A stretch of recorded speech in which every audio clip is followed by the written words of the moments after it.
Welcome to the Great Detectives of Old Time Radio. From Boise, Idaho, this is your host, Adam Graham. If you have a comment, email it to me, box13@greatdetectives.net. Follow us on Twitter at Radio Detectives, and check us out on Instagram, instagram.com/greatdetectives. Today's program is brought to you in part by the financial support of our listeners. You can support the show on a one-time basis by mail to Adam Graham, P.O. Box 15913, P.O. Box 15913, Boise, Idaho 83715. And you can also become one of our ongoing Patreon supporters for as little as $2 per month. Just go to patreon.greatdetectives.net. And I want to thank our latest Patreon supporter, Cheryl, supporting us at the Detective Sergeant level of $7.14 or more per month. Again, thanks so much for your support, Cheryl. Well, now it is time for this week's episode of Tales of the Texas Rangers. The original air date, April the 8th, 1951. And the title is Bad Blood. The National Broadcasting Company presents Joel McCrea in Tales of the Texas Rangers. Tonight, transcribed from Hollywood, another authentic reenactment of a case from the files of the Texas Rangers.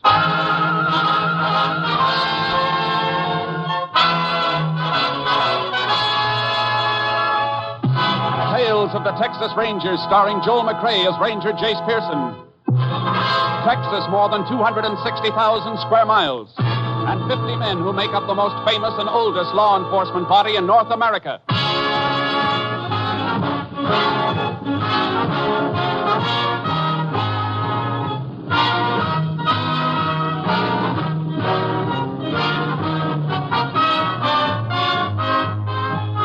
Now, from the files of the Texas Rangers come these stories based on fact. Only names, dates, and places are fictitious for obvious reasons. The events themselves are a matter of record.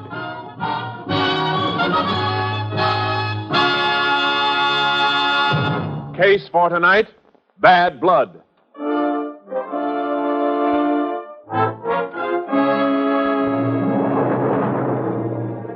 It is 7 p.m., September 14th, 1950. In an isolated house trailer in the fields on the outskirts of Cheney, Texas, Joe Prager, an aircraft worker, is packing a suitcase. There is a knock on the trailer door.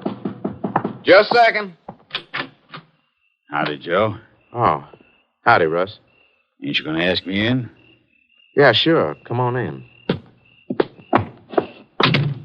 See you packing already. That's right. What's on your mind, Russ? Well, Joe, I figured 2 weeks is long enough for old friends to be mad at each other. I come to ask you to shake hands. You know, now that you're here, I can't figure just what we've been mad about. Ain't anybody I'd rather shake hands with than you, Russ. You're my boy. But we ain't never going to talk politics again. Oh, that's a deal. I didn't want you to leave feeling sore at me. Why you going, anyhow? Why you pulling out? Your job solid. You're needed here. Well, I didn't want anybody to know about it yet, but looks like I'm needed someplace else, too. Huh? Here, read this. Well, going back in the Army, huh? I didn't know you stayed on the reserve list. I'm on it, all right. You talked to him about this out at the plant. After all, you're married now. You got a kid. You're in essential work. Maybe you could get out of it. I thought about it, Russ, but, well, I don't want to get out of it. I got kind of a funny feeling about it, a feeling I've had ever since the kid was born. Like, well, maybe if I go again now, maybe I can help so he'll never have to go when he grows up. Yeah, I can't argue against that. Not with 2 boys of my own, one of them pushing 17. Ella and me are plenty worried about him with this Korea thing. Oh, don't let it get you down, Russ. Boy'll be all right. Say, I was just about to fix me some grub. How about joining me? Oh, thanks, but Ella's expecting me home. Say, where's Marge and the baby, anyhow? Oh, she drove the kid up to her mother's today. I got a week more before I report, and well, we sort of figured we'd go away someplace together, just the 2 of us, you know, till I have to leave. Yeah, well, when you pulling out of here? Tomorrow, when Marge comes back. Ella'd like to see you and Marge before you go. She's been beefing at me ever since you and me fell out. Yeah, Marge's been bulldogging me about it, Well, too. can't you come and have supper with us tomorrow before you go? How about that? That's the deal. Swell. Ella'll be tickled. Well, guess I better be getting home the old pay envelope. You need any help with anything? I mean, we got a few dollars for... No, thanks, Russ. We'll get by. Well, good luck to you, fella. We'll see you tomorrow. Sure thing, Russ. Say, if they had to draft somebody, why couldn't they take that brother-in-law of yours? Orville? That'd be giving aid and comfort to the enemy. Yeah. I know Orville ain't giving any aid and comfort to his department out the plant. We wasn't short-handed. He wouldn't last 10 minutes. Well, good night, Joe. Good night, Russ.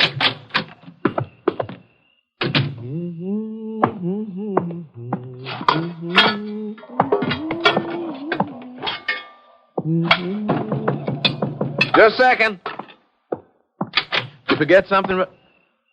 Oh, it's you, Orville. Yeah, it's me.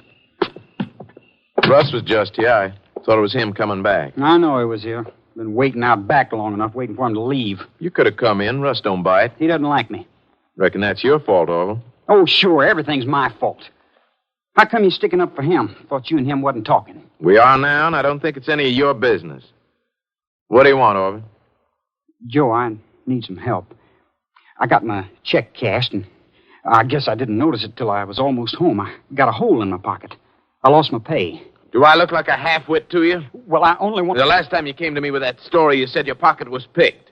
And the time before that, you said you got stuck with a loan you signed for somebody. That's right, Joe, honest. Stop using the word honest, Orville. Doesn't sound right coming from you. If your money's gone, you lost it in the pay night crap game at Holland. I haven't been near Holland's in weeks. Oh, Joe, you gotta help me. My wife will buck like a maverick under a branding iron if I don't bring some money home. You and Sis got some side money. I know you have. I ain't denying that, but this is one time you ain't dipping your hand into it. Yeah, take a look at this paper. Go ahead, read it.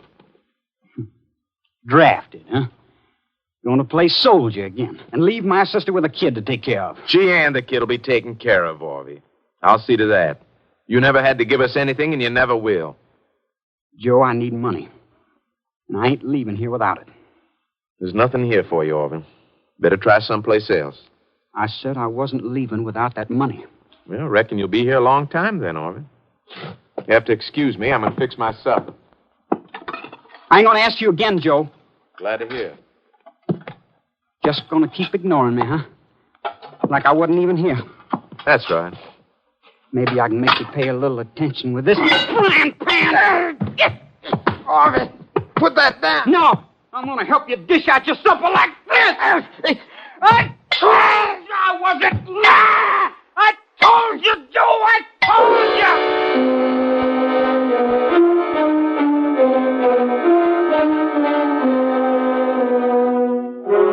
The body of Joe Prager was discovered when his wife returned to their trailer home early the following day. Sheriff Vern Lamont immediately called for the help of a Texas Ranger. Ranger Jace Pearson was assigned. He joined the sheriff at the scene of the crime shortly after noon. I've kept the whole field blocked off, Jace. Nobody's been near the place except Prager's wife and me and the deputies. Good.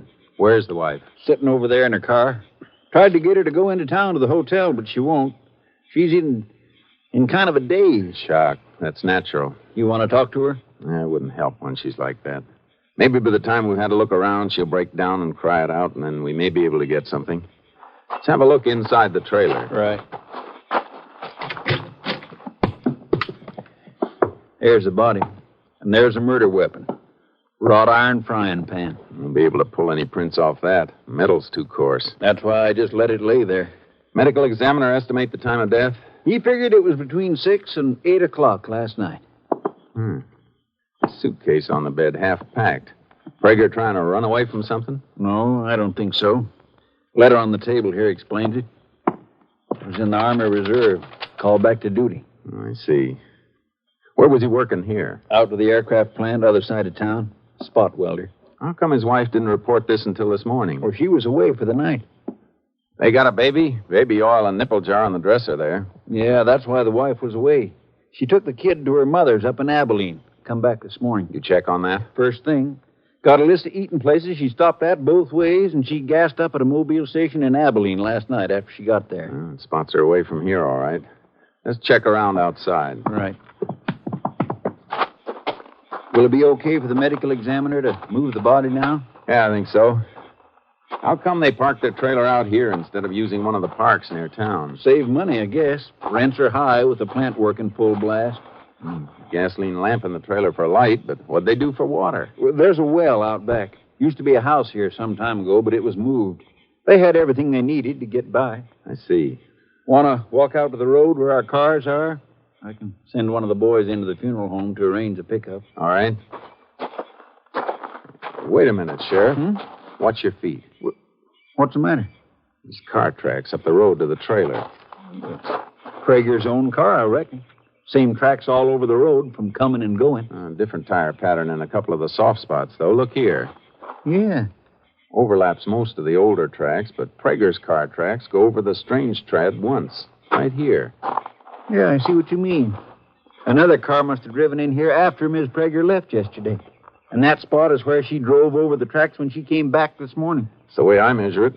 And we can pull a cast off that tread. May help us run down the car. Hey, one of your deputies coming up the road now. That isn't one of my boys. Why'd they let him in? I don't know. Hey, you! Yeah? How'd you get in here? I come to help my sister. Who is your sister? Marge, Prager's wife. He was my brother-in-law. That's why the deputies let me through. All right. Your sister's sitting in the car back there. Reckon she does need somebody with her at that. Thanks. Wait a minute. Yeah, Ranger? Walk along the edge of the road. Stay out of the tire tracks. Why? Because we're asking you to. Isn't that good enough? Well, I only asked you for a reason, that's all. What's your name? Orville James. You work with your brother-in-law? Well, yeah, sure. Out at the plant. Not in the same department, though. How'd you know your brother-in-law had been killed? I didn't know. Until I saw your deputies down by the road, and they told me. Isn't the aircraft plant working today? Yeah, sure it is. It's on the other side of town. What brought you out here now? I got a lift out during lunch to see my sister. That'd just about take your whole lunch hour. And more if you didn't catch a ride back right away. You make a habit of hitchhiking out here on your lunch hour? No, of course I don't. And why'd you do it today? What are you asking me all this for? You trying to pin something on me? Reckon that's going to depend on how you answer. Come on, talk up. Well, I wanted to ask her about my mother. I knew that she'd been up home, see, and I wanted to find out how my mother was. I see. Your mother been sick? Yeah. No, she's been all right, I reckon. And why the rush to get out here this afternoon? Why not tonight, after work? Because I wanted to come, that's all. Anything else you want to know? Yes, when did you see your brother-in-law last? I don't know, 3, maybe 4 days ago. Not yesterday? No. Not even at work? It's a big plant, Ranger. Joe and me didn't even work in the same building. What time did you quit yesterday? 5 o'clock. Then you weren't working between, say, 6 and 8 o'clock last night? No. Then where were you at that time? And who was with you? Well, I cashed my check at Hollins, and then... And then what? Did you come out here? Yeah. What? I said yes, I come out here. I'd have told you before if you hadn't started to question me so funny. Why'd you say you hadn't seen Prager in 3 or 4 days if you saw him last night? I didn't see him last night. Listen, you just told us you came out here. I told you I'd come out here, but I didn't see Joe. I changed my mind about going in because there was a car parked here. Joe had company. Well, that fits in, Jace. Those car tracks. Yeah, but it still doesn't tell us why Orville didn't go in. I'll tell you why if you let me. I recognize the car. It belongs to Russ Newcomb. And I didn't want to go in while he was there because I didn't want to get mixed up in any argument. Who's Russ Newcomb? And why should there be an argument? Russ works out at the plant, too. Him and Joe have been friends, but they fell out a couple of weeks ago. Hadn't been talking. Then why would Newcomb be visiting here? Why don't you ask Newcomb that? It took a long time for you to suggest that, Orville, considering that Prager's dead and you knew that there'd been bad blood between him and the man you say was here last night. I don't like to throw suspicion on a man for murder, Ranger. But you're mighty quick suspecting me. A man ain't likely to kill his brother-in-law. Newcomb had the reason, not me. Now, you're going to let me go to my sister, ain't you? Jace? All right, Orville. Go ahead. Yeah. Looks like this thing is cracking easy, Jace. It sure does. You better get out to the aircraft plant. Yeah. We got enough to pick up Newcomb, all right? We got more than that. If that tire track on the road matches Newcomb's car, we got enough on Newcomb to send him to Huntsville.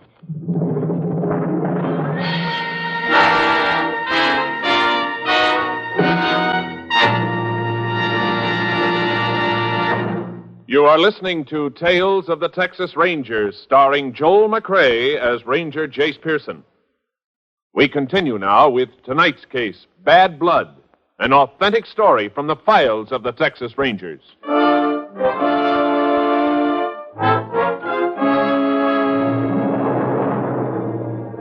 We drove out to the aircraft plant. News of Prager's death hadn't reached the place yet. We were directed to Russ Newcomb's section leader, and he pointed Newcomb out to us. He was on a welding job. Hey! Hey, you up there! Newcomb! Yeah. Knock off a minute and come down from that wing, will ya? Be right there! What can I do for you? Go into the office where we can talk. Sure, I'll be glad to. Yeah, Sheriff, what's up? You find the woman who owned that purse? Purse? What purse? What are you talking about? The purse I turned in your office about 2 months ago. Money in it, don't you remember? Oh, that was on a Sunday. Guess I look different in a work outfit. Oh, yeah. What's this about, Sheriff? I thought he looked familiar. Turned in a woman's purse he found in the streets a couple of months back. No identification in it, and the owners never claimed it. Oh? The way you're talking, Sheriff, I reckon it isn't a purse you want to see me about. No, it isn't. You know Joe Prager? Know him? What? Joe's one of my best friends. When'd you see him last? Only last night out to his place. Why, what's the matter? Joe in some kind of trouble? You say he was a good friend. Other people say you weren't on speaking terms for the last couple of weeks. We weren't until last night. We got in a dumb political argument one day during lunch here. Both got hotter than we should have. But you patched it up last night. Yeah, when word got around that Joe was quitting, going away, well, I went out and buried the hatchet. You sure you mean a hatchet, not a frying pan? Look, you fellas asking me something, but you ain't telling me nothing. You talked politics again with Prager last night? No, we just shook hands, and I asked him to bring his wife over for supper tonight, and then I left, that's all. Prager still alive when you left? Well, what do you mean he was still alive? You telling me Joe Prager's dead? He was beaten to death last night with an iron frying pan. Beaten to death? Joe? You see anybody else at the trailer? No. We were alone, just the two of us. Newcomb, the law requires me to warn you that anything you say from here on can be used against you. Used against me for what? You're talking like I'm under arrest. You are under arrest for the murder of Joe Prager.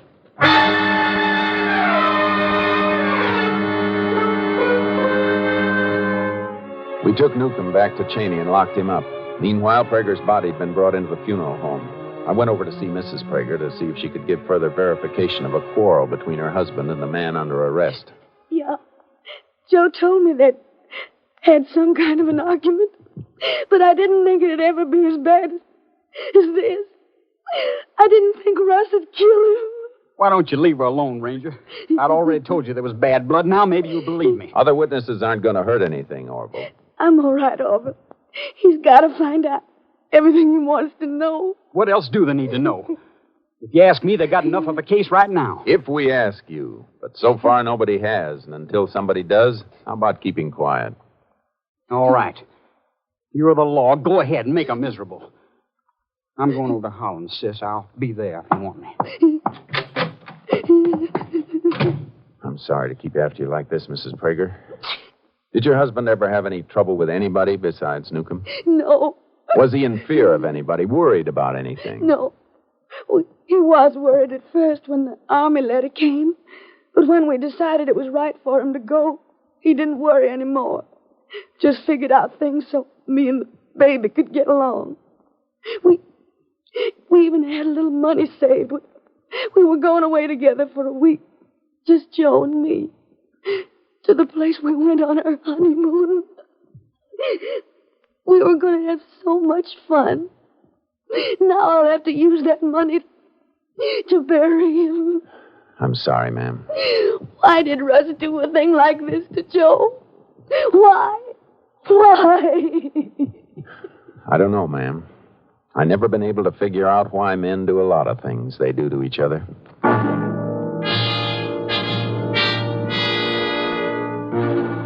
I went back to the sheriff's office. It looked like the case against Newcomb was just about closed, but it opened again. Opened wide when the sheriff showed me the personal effects that had been removed from Prager's body. Look at this, Jace. Bank book, isn't it? Yep. Prager's. It was in his shirt pocket. Take a look at that last line. Drew out every dime he had yesterday afternoon. Mrs. Prager told me they had some savings. They were going to use it to go away. Reckon that's why he drew it out. Yesterday was payday at the plant, too, Jace, so Prager should have had this amount he withdrew, $312 plus his pay. Wasn't there any money on him? Less than $1 in change. I had my deputies go out and comb that trailer. Cupboards, dishes. They didn't find a dime. Newcomb turn any money over to the jailer when you booked him? About $5, that's all. But he had time to hide that money. All we got to do is find out where he hid it. If he did hide it. What do you mean? That purse Newcomb found a couple of months ago, the one he turned into you. He mentioned that there was some money in it. That's right. A little over $100. What are you thinking? I'm thinking about motives. We've been figuring Newcomb killed Prager because he was nursing a grudge. Robbery angle changes that picture. Yeah. Yeah, it sure does. Fellow who finds money and turns it in when he could keep it isn't likely to kill somebody and steal from him. Unless, of course, he was trying to cover up. He said he'd invited the Pragers to supper tonight, and they were going to come. That's right. You check on Orville's movements last night, see if he was telling the truth? Had my deputy do it. Only place to check was Holland's, and he was there all right after work. Cashed his check there, like he said, then got in a crap game with some of the boys in the washroom. He couldn't have played very long, or he wouldn't have gotten to Prager's by 7 o'clock when Newcomb was there. I don't get what you're driving at. Orville must have lost in that crap game. Game like that between fellows who work together, the winners usually stick to the end. Yeah. They get sore at a winner who quits until they've had a chance to get even. Your deputies find any sign of bloody clothing when they check Newcomb's place? Nope, but they're checking the cleaning shops now. You know where Newcomb lives? Sure. You want to go over there? Just into the neighborhood. I want to talk to Newcomb's butcher. Come on. Newcomb's butcher? What can he tell you? What Mrs. Newcomb ordered for tonight's dinner?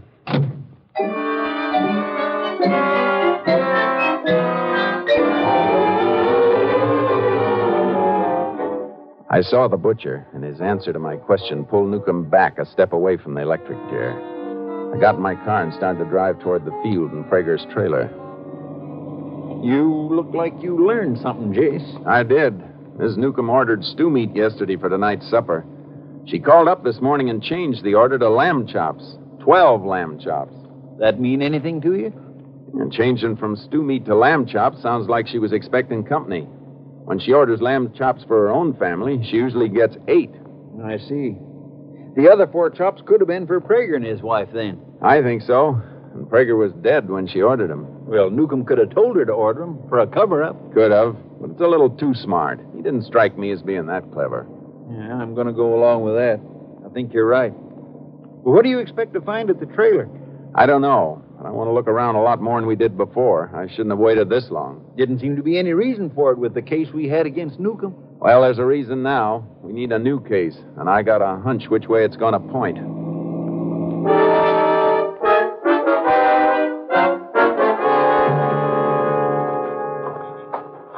I don't know, Jace.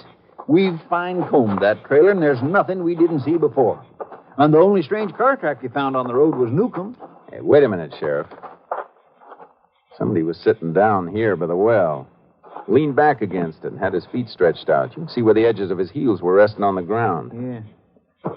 Circle out around the back here. Let's do a little trail cutting. You figure the killer took off away from the road? If he was on foot, it'd be his best bet. If he went to the highway and walked, somebody might have seen him. If he had blood on his clothes, he'd steer clear of town until it was late and everybody was sleeping. All right, Jace. Which way do you want me to go? Circle out that way. I'll work from this side. Okay. Hey, Jace. Yeah, Sheriff? Orville was on foot. I know he was. That's why we're looking.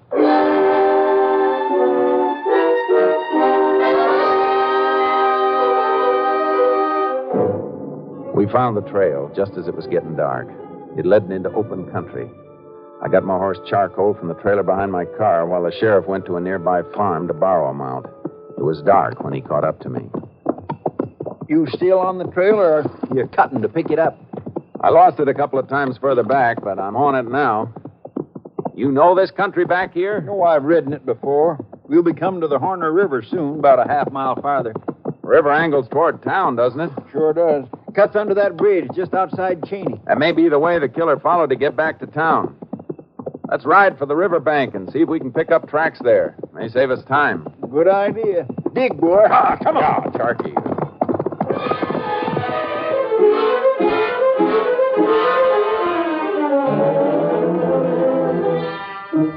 We found tracks on the bank, all right. Just a few that led to the edge of the water, and that was all. We cut back and forth on both banks for hours before we picked up a sign. He'd come out of the river on rock, and we barely spotted the place where he'd marked the ground again. That's it, all right, Jace. Same heel impression. He had us fooled for a while, all right. Now let's go. Come on, Sharky. Yeah, come on, boy. What's that up there ahead? Looks like a shack of some kind. I don't know, Jace. Quite a few shacks in here along the river. A lot of deer around. Some folks keep places for fishing and hunting. Well, his tracks lead right to it. Yeah. Get on, boy. Come on, Sharky. Yeah, he stopped here, all right. Oh. Flash your light on that door. Yeah. Lock's been sprung. It's open. Yeah, he was here, all right. Left his marks in the dust on the floor. I guess nobody's been using the place for quite a spell. Yeah. There's something else, too. Footlocker here. Lock on it's busted, too. Shirts and jeans in there.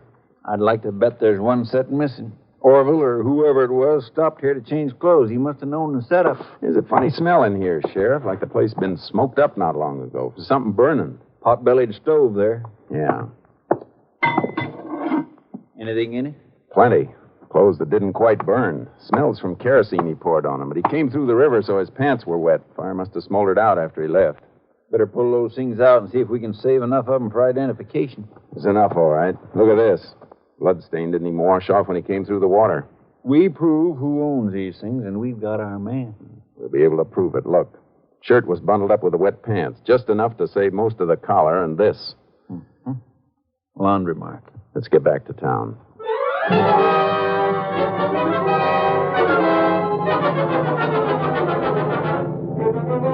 It was daybreak when we got back to Cheney. We got what we were after on our third laundry stop. A half-burned shirt belonged to Orville James. We went to his home. His wife was at the funeral parlor with Mrs. Prager, so he was there alone. What you want from me now? Sheriff's got a few things rolled up in that poncho. I thought maybe you might be able to identify them. Who they belong to? Joe or Newcomb? We want you to tell us. All right, Sheriff, unroll them. Recognize these? What's the matter, Orville? You look kind of sick. I'm just upset about Joe, that's all. I was at the funeral home with my sister almost all night. Well, you ever seen these things before? Yeah. Yeah, I've seen them. Whose are they? I could be wrong, I guess, but they look like Newcomb's. That's funny. Well, what's funny about it? Looks like they were burned quite a bit. Yeah, but they were too wet to burn all the way. Guess that gives you a real tight case against Newcomb now, doesn't it? It does, doesn't it? A perfect case, except for the laundry mark on the shirt. Laundry mark? That's right, Orville. You're a laundry mark. But there can't be a laundry mark. There can't be a laundry... Keep your hands off those things. You hurt him, Orville. Let me go. Let me go. Oh, my arm. You better hold still. Come on. Let's go. My wife. My wife always hounding me for money. Always screaming about how hard she worked. Always yelling about how she was ruining her hands scrubbing greasy work shirts. But she wasn't. She was sending them out. Laundry market. The lazy pig. I'll kill her. I'll kill her. You're not going to kill anybody, Orville. Your killing days are over. Open the door, will you, Sheriff? Sure. All right, Orville. In the car. Let's go.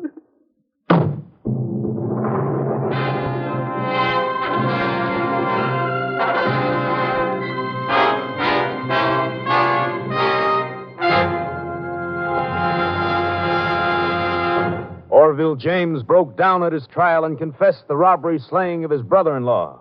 He was found guilty in less than 20 minutes and sentenced to Huntsville for the rest of his natural life.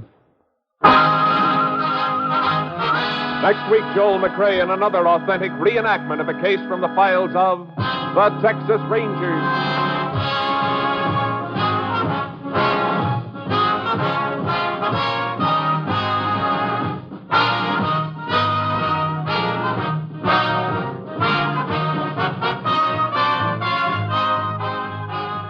Joel McCrae is currently seen starring in the Universal International Technicolor production Frenchie. Tonight's cast included Tony Barrett, Paul Frees, Whitfield Connor, Sam Edwards, Parley Fair, and Barbara Luddy. This story was transcribed and adapted by Joel Murcott, and the program was produced and directed by Stacy Keats. This is Hal Gibney speaking.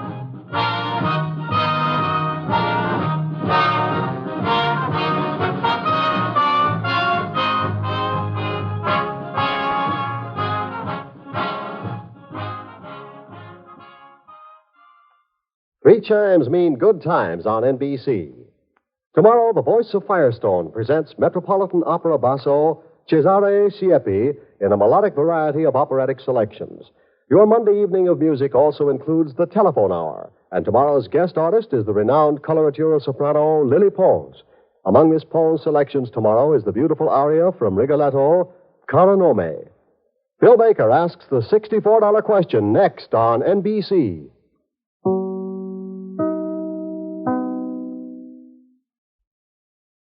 Welcome back. So, listening to the scene, I really liked the victim, which right away let me know he was going to be the victim. I mean, that is really how Tales of the Texas Ranger rolls, which sets it apart from a lot of the more fictional mystery programs. You know, a show like Philo Vance or something like an Agatha Christie book. The murder victim is generally not a sympathetic person. Generally, at best, neutral.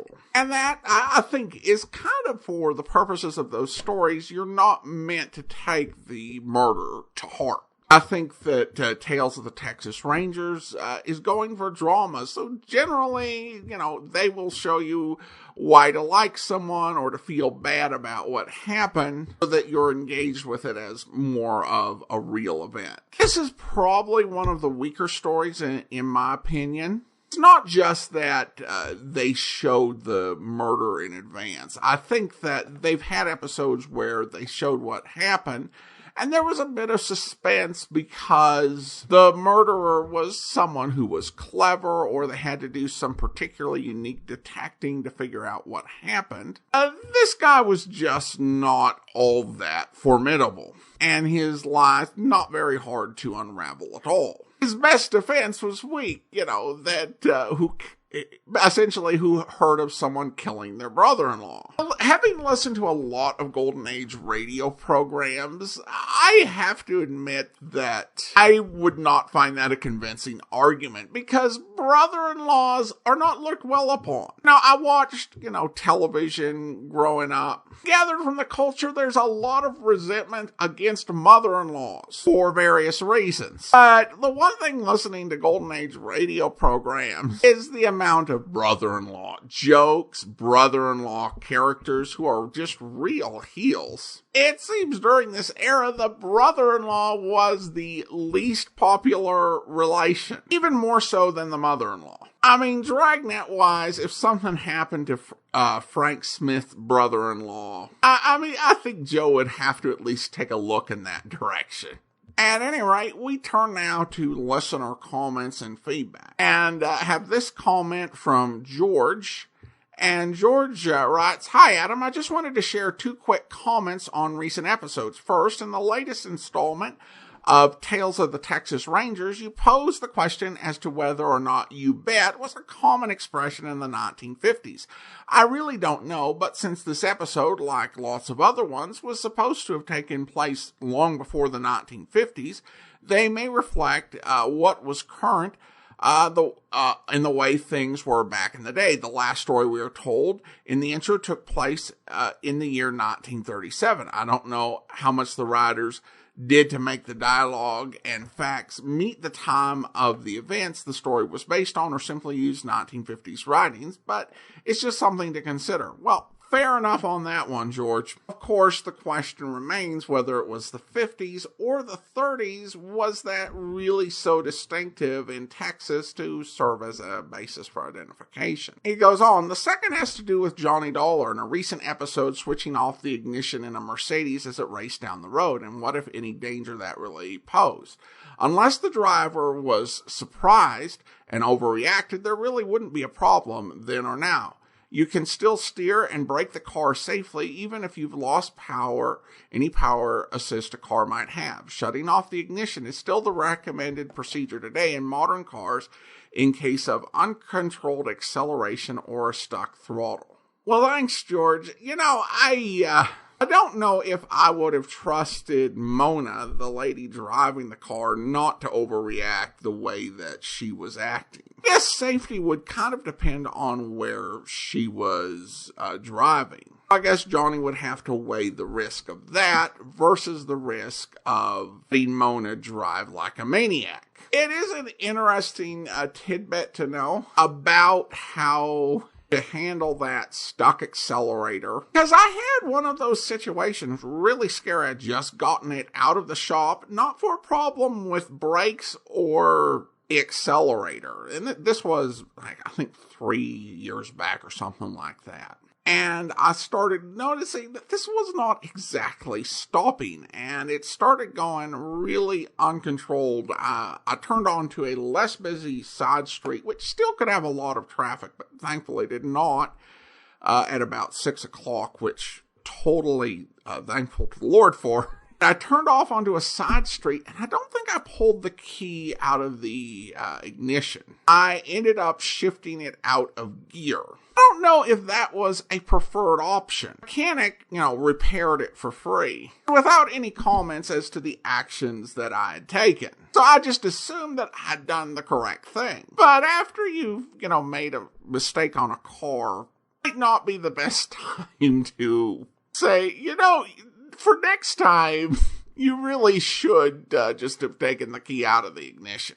But all of the damage that I caused in stopping the car and saving my life, they fixed for free, so it all worked out for the good. Thanks again for the comment, George. Now let's go ahead, and I want to thank our Patreon supporter of the day. Thank you to Debbie, Patreon supporter since October 2015, currently supporting the program at the detective sergeant level of $7.14 or more per month. Again, thanks so much for the support, Debbie. And that will actually do it for today. We will be back next Saturday with another episode of Tales of the Texas Rangers. And coming up on Monday, join us for the first proper episode of The Adventures of Sam Spade, where... You say he immigrated with you to this country. I take it that Gilmore wasn't his real name. No. He changed it a few years ago, after he started going with her. Who's her? His secretary. The one that was on the way to meet him when he was killed? Yes. Uh-huh. Who gets the insurance? The secretary, Lena Best. He wanted to marry her. She kept him dangling. He was getting tired of it. She knew that it could not go on. Who gets Gilmore's share of the St. Kitts Steamship Company? I do. Uh-huh. Anything else? Oh, one thing more, Mr. Spade. It might help you. Gilmore always carried a good luck piece in his wallet, a rare coin. It was the only thing the killer did not leave behind. Yes? Well, it has some sentimental value for me now. I presented him with the coin when we formed our partnership. Look here, Mr. Spade. Here's a picture of it in this little book. Tonescu handed me a thin book printed on very glossy paper. The title was Coins of the Realms, Volume 11. It was open to the photo of a coin slightly larger than a silver dollar, but thicker. It was inscribed in Spanish and dated 1720. On its face was a picture of a sailing ship. Under the photo of the coin was written in ink, for Emil, a picture of the tie that binds us. Affectionately, Bernard Gilmore. What kind of money is it? The collectors call it the Guiana Sovereign. There is only one like it in this city. The one Bernard carried the night he was murdered. I see. That's a very attractive bracelet on your left leg. Oh, this. Yes, thank you. It was given me by Mr. Gilmore when I gave him this sovereign. Tell me, Mr. Tonescu, do you want to find the Gunzel who killed your partner, or do you want to find the Guiana Sovereign? Mr. Spade, if you find one, you will find the other. I hope you'll be with us then. In the meantime, do send your comments to box13@greatdetectives.net. Follow us on Twitter at Radio Detectives, and check us out on Instagram, instagram.com/greatdetectives. From Boise, Idaho, this is your host, Adam Graham, signing off.